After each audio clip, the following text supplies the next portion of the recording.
Hello and welcome. आप देख रहे हैं हेल्थ अपडेट और मैं हूं आपके साथ गुंजन मित्तल। चलिए बिना देरी किए नजर डालते हैं आज की हेल्थ से जुड़ी मुख्य खबरों पर। सरकार ने डॉक्टरों के लिए यूनिक आईडी अनिवार्य की। नेशनल मेडिकल कमीशन एनएमसी द्वारा बनाए गए नए नियमों के मुताबिक अब देश में डॉक्टरों को मेडिसिन प्रैक्टिस करने के लिए एक यूनिक आइडेंटिफिकेशन नंबर यूआईडी लेना अनिवार्य होगा। डॉक्टरों के लिए unique identification number NMC ethics board से जारी किया जाएगा। ये यूआईडी डॉक्टरों को एनएमआर में रजिस्टर कराने और भारत में मेडिसिन प्रैक्टिस की योग्यता प्रदान करेगा। एनएमसी की नई नोटिफिकेशन के अनुसार देश के सभी रजिस्टर्ड डॉक्टरों के लिए कॉमन नेशनल मेडिकल रजिस्टर होगा। इसे एनएमसी के तहत ethics and medical registration board EMRB के जरिए मेंटेन रखा जाएगा। इस रजिस्टर में कई राज्यों की मेडिकल काउंसिल के सभी रजिस्टर्ड डॉक्टरों की जानकारी शामिल होगी और इसमें डॉक्टर के बारे में हर जरूरी इंफॉर्मेशन शामिल की जाएगी। Registration of medical practitioners and licence to practise medicine regulation 2023 की नई नोटिफिकेशन में कहा गया है कि रजिस्टर्ड मेडिकल प्रैक्टिशनर को जारी किया गया मेडिसिन प्रैक्टिस का लाइसेंस 5 साल तक के लिए समय के लिए वैलिड होगा, जिसके बाद मेडिकल प्रैक्टिशनर को स्टेट मेडिकल काउंसिल में आवेदन करके लाइसेंस का फिर से रिन्यूअल कराना होगा। लाइसेंस की वैलिडिटी खत्म होने के 3 महीने पहले लाइसेंस के रिन्यूअल के लिए आवेदन किया जा सकता है। 500 से ज्यादा फर्जी आयुर्वेद डॉक्टरों का हुआ खुलासा। देहरादून पुलिस की SIT टीम ने फर्जी bachelor of Ayurvedic medicine and surgery degree का खुलासा किया है, जहां 500 से ज्यादा लोग आयुर्वेद डॉक्टर बनकर उत्तराखंड, हरियाणा, राजस्थान और उत्तर प्रदेश में हेल्थ क्लिनिक्स चला रहे थे। SIT के मेंबर्स ने बताया कि 147 अपराधी उत्तराखंड में प्रैक्टिस करते हुए पाए गए हैं, जिनमें से अब तक 22 को गिरफ्तार कर लिया गया है। SIT के सोर्सेज के मुताबिक पहचाने गए 147 BAMS डॉक्टरों में से अधिकांश देहरादून, हरिद्वार और उधम सिंह नगर स्थित उत्तराखंड के मैदानी जिलों में काम कर रहे थे। जांच के दौरान पाया गया कि मामले के मुख्य आरोपी इमलक खान ने बेंगलुरु में Rajiv Gandhi institute of health sciences से BAMS की फर्जी डिग्री हासिल करने में लोगों की मदद की है। खान मुजफ्फरनगर का रहने वाला है और लगभग 5 लाख रुपए लेता था। अधिकारी ने बताया कि उन्हें राजस्थान, हरियाणा, यूपी में 350 आयुर्वेद डॉक्टरों के फर्जी कागजात बरामद हुए हैं।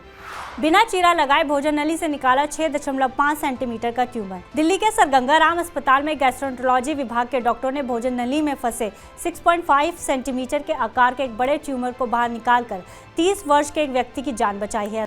अस्पताल के institute of liver gastroenterology and pancreaticobiliary sciences के चेयरमैन डॉक्टर अनिल अरोड़ा के मुताबिक मरीज को निगलने में कठिनाई होने पर अस्पताल में भर्ती कराया गया था।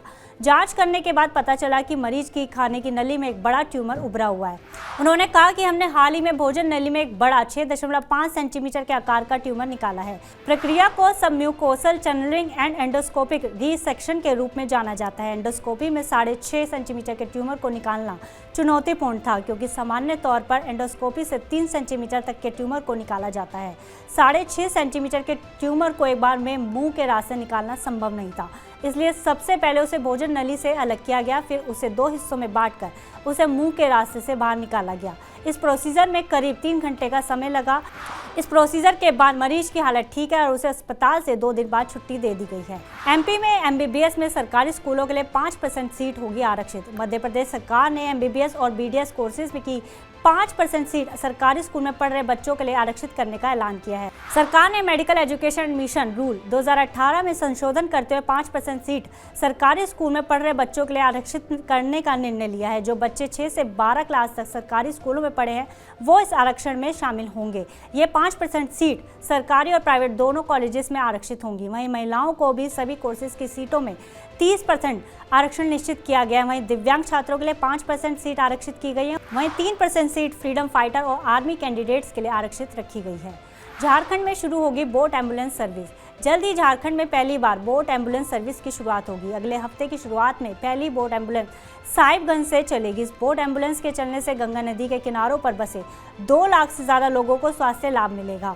डेरा जिले के मानसून के दौरान लोगों को काफ़ी असुविधा का सामना करना पड़ता है, जिसके चलते बोट एम्बुलेंस की शुरुआत की गई है। मानसून के दौरान काफ़ी सारे वैक्सीनेशन प्रोग्रामों को रोकना पड़ता है, इसलिए बोट एम्बुलेंस के जरिए इन सभी बाधाओं को कम करने में आसानी होगी और लोगों को समय पर स्वास्थ्य सेवाएं मुहैया कराई जा सकेंगी। इस तरह की 2 एम्बुलेंस चलाई जाएंगी जो शुक्रवार तक साहिबगंज पहुंचेंगी। इस बोट एम्बुलेंस का खर्चा 29 लाख रुपए है।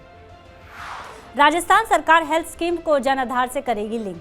राजस्थान सरकार ने अपनी सभी हेल्थ स्कीम्स को जन आधार से लिंक करने का फैसला लिया है। इसमें पूरे परिवार के हेल्थ रिलेटेड इश्यूज का पूरा ब्यौरा होगा। बच्चों को लगने वाले टीकों से लेकर सभी जरूरी स्वास्थ्य जानकारियां इसे लिंक करने पर पाई जा सकेंगी। ये निर्णय सभी बड़े अधिकारियों की बैठक में लिया गया है। इसी पहल के तहत मौजूदा चिरंजीवी हेल्थ इंश्योरेंस स्कीम को जन आधार से जोड़ा जा चुका है। राज्य में चल रही चिरंजीवी स्कीम का फायदा उठाने के लिए हेल्थ डिपार्टमेंट ने जन आधार को अनिवार्य कर दिया है। साथ ही राजस्थान सरकार ने जयपुर और चित्तौड़गढ़ में 50 बिस्तर वाले नए सैटेलाइट हॉस्पिटल को मंजूरी दे दी है। इसी के साथ ही 4 ब्लड बैंक और 3 प्राइमरी हेल्थ सेंटर्स को भी मंजूरी मिली है। 6 महीने के बच्चे की सफल metal free spine fixation surgery. 6 महीने के एक बच्चे को एम्स में उसकी मां के बोन ग्राफ्ट का इस्तेमाल कर metal free spine fixation surgery की गई है।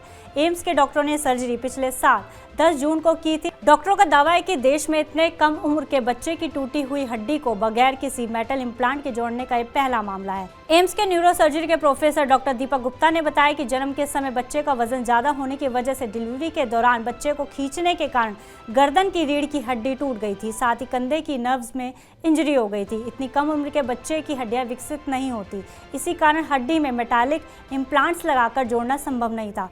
इसलिए बच्चे की मां ने अपनी क्रेस्ट बोन का 5 सेंटीमीटर हिस्सा दिया। सर्जरी के लिए एक साथ 2 ऑपरेशन थिएटर इस्तेमाल किए गए। एक ऑपरेशन में बच्चे की मां की सर्जरी कर बोन दान की प्रक्रिया पूरी की गई, तो वहीं दूसरे ऑपरेशन टेबल पर बच्चे की सर्जरी की गई। सर्जरी 15 घंटे तक चली। सर्जरी के करीब 11 महीने बाद बच्चे को वेंटिलेटर से बाहर निकाला गया, जिसके बाद बच्चे को 1 हफ्ते तक निगरानी में रखा गया और बुधवार को बच्चे को अस्पताल से छुट्टी दे दी गई है। बच्चे का पहला जन्मदिन भी ट्रॉमा सेंटर में ही बनाया गया। बच्चे के गले में अभी ट्यूब डली हुई है। सब कुछ ठीक रहा तो इसे 5 या 6 महीने बाद निकाल दिया जाएगा। आज हेल्थ अपडेट में बस इतना ही। आप देश दुनिया की तमाम खबरों के लिए देखते रहिए TV9 भारतवर्ष।